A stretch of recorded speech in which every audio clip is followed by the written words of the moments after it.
Hola amigos, bienvenidos a Esther y sus historias. Supongo que habréis oído hablar muchas veces de los hombres lobo o licántropos, pero ¿qué os parece si hoy hablamos de los hombres oso o los hombres jabalí?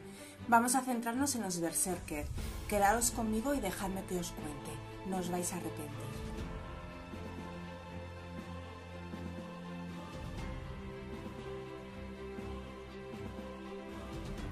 Los berserker eran unos guerreros vikingos que luchaban semidesnudos, con gran furor, con gran potencia, cubiertos de pieles, y se les caracterizaba porque no tenían ningún tipo de control. Eran completamente salvajes, insensibles al dolor, insensibles al fuego, no se cansaban, no se fatigaban, eran completamente explosivos y eran una fuerza de élite de la antigüedad. El origen de esta palabra, berserker, se cree que está en las raíces celtas de ber, que significaría desnudo o oso, y serker, que sería una prenda parecida a una camisa, es decir, que iban sin camisas o que iban desnudos o que se asemejaban a osos. Tenemos otras figuras como el Ulfhednar, que es la misma simbología, lo que pasa que ellos se creían transformarse en lobos. Y por otra parte también tenemos al Lesbilfinking, que es exactamente lo mismo, pero con el animal totémico que es el jabalí. Estos animales eran tremendamente importantes en toda la cultura celta y están muy representados en la mitología nórdica. Realmente lo que les ocurría a estos guerreros o personajes es que se imbuían en su animal totémico y creían realmente que se apoderaba de él su fuerza o que incluso llegaban a transformarse en ese animal. Entonces en la batalla se comportaban como tal, eran completamente sanguinarios, era un furor ciego y era como una especie de éxtasis. Estos guerreros eran realmente una fuerza de choque, iban a luchar los primeros y generalmente solos, porque ya digo que eran incontrolables. Entraban dentro de como una especie de transformación, se iban como preparando. Este proceso se le llamaba Berserkergang, que es como el furor del berserker, en el que ellos se iban como transformando en esos animales. Llegaba el momento en que ya no distinguían entre amigos y enemigos, por eso luchaban solos. Decían que tenían grandes temblores, que echaban espuma por la boca, se hacían cortes como para estimularse, mordían los escudos y les dejaban enteros ensangrentados o llenos de sus propias babas. En fin, eran tremendamente terroríficos. Imaginaros un ejército normal, formado, y que se encuentran de frente a esta tropa de gente que parece realmente loca, fuera de sí, y que es capaz de hacerte cualquier cosa. A esto se lo unen gruñidos, chillidos y sonidos de todo tipo. Realmente la gente que se enfrentaba a esto se enfrentaban a una jauría de animales diversos y de una gran fuerza y de unos luchadores que son, bueno, de tropas de élite. Es más, las fuentes latinas, como Julio César cuando se enfrenta a los galos, que recordemos que son parte celta, habla del furor teutonicus, es decir, este furor o esta ira o estos guerreros tan sumamente salvajes que acoplinaban a sus hombres, que muchos echaban a correr y abandonaban su puesto. Hay muchas teorías de lo que pasaba realmente con estos personajes. Hay algunos que dicen que realmente ese furor era el enfrentarse a la batalla con todas sus energías y que realmente eran guerreros que lo único que querían era morir en combate. Esto es la mayor gloria para los guerreros nórdicos, porque directamente iban al Valhalla, al más allá con los dioses. Era una muerte tremendamente honrosa y era lo que buscaban. Y para ellos se influían de este furor, tenían transformación que ellos llamaban Hamak y en fin, se enfrentaban dándolo todo e incluso esperando morir en el combate.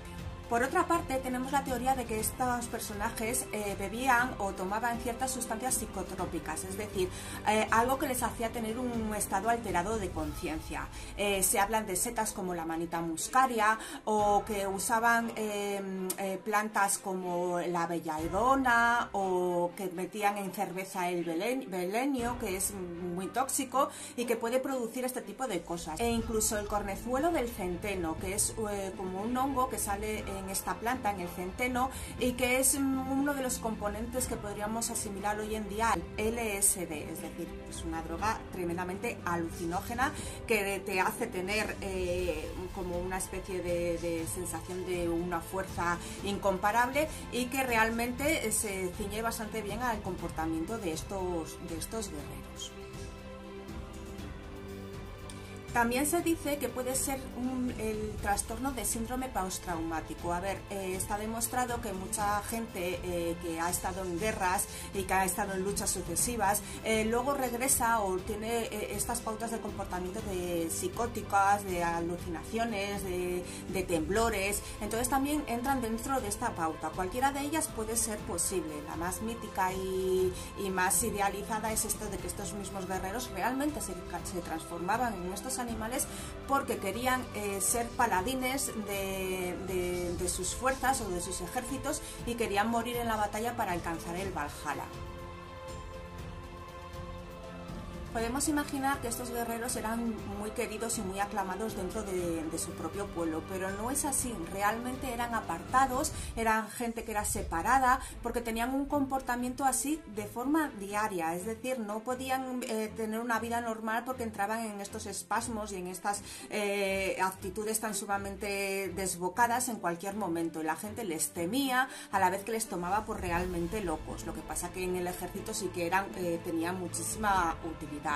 Después de estos, encima de estos grandes éxtasis, pasaban varios días en los que muchos morían del propio trance, y otros tantos quedaban en una actitud completamente laxa, agotados, sin poder moverse y en un estado casi catatónico, hasta que lograban recuperarse.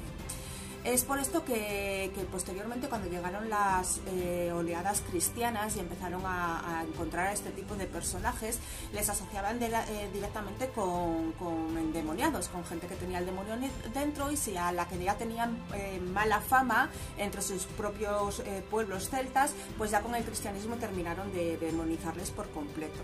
Será así como a principios del siglo XI Erik Håkonarson directamente les elimina, prohíbe la existencia de este tipo de personajes, y ya no van a pertenecer ni a la parte social de su pueblo, ni van a pertenecer tampoco a sus élites del ejército. Desaparece así esta maravillosa figura, o bueno, estos personajes legendarios, con esta prohibición de este rey, pero para el recuerdo, a pesar de quedar los personajes en sí, queda una hazaña importantísima. Sería la batalla de Stamford Bridge, es decir, la del puente Stamford. Aquí se enfrentaban los sajones con los celtas liderados por el rey Harald. Vale. Pues se dice que hubo un momento espectacular en este enfrentamiento en el que, para retrasar a las tropas sajonas, un berserker se instala en este puente. Digamos, era un berserker enorme de unos 2 metros, le describen, debía de ser casi igual de ancho, realmente una bestia, un oso en toda ley, y ahí se plantó el tío sin nada más que un hacha a enfrentarse o a intentar retrasar a ese ejército sajón. Él solo abatió a no sé cuantísimas personas. Las fuentes, pues la verdad que varían muchísimo en sus números, pero bueno, a pocos que fueran, ya fueran 3, 10 o decenas o centenas, como dicen algunos, el caso es que este hombre solo ahí plantado se cargó a medio ejército sajón.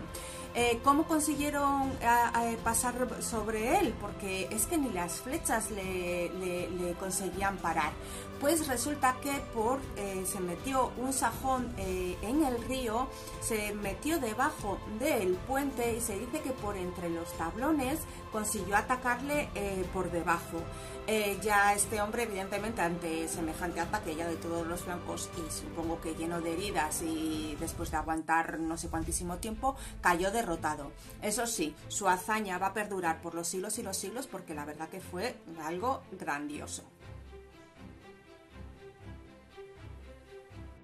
Espero que os haya gustado, me parece increíble la existencia de estos personajes y siempre la lucha está entre lo maravilloso, lo magnífico, lo grandioso, la locura, la genialidad, está siempre todo como mezclado. La gente, pues eso, cuando tienes un comportamiento que se sale de lo normal, siempre o te asocian o a que eres un genio o eres un loco.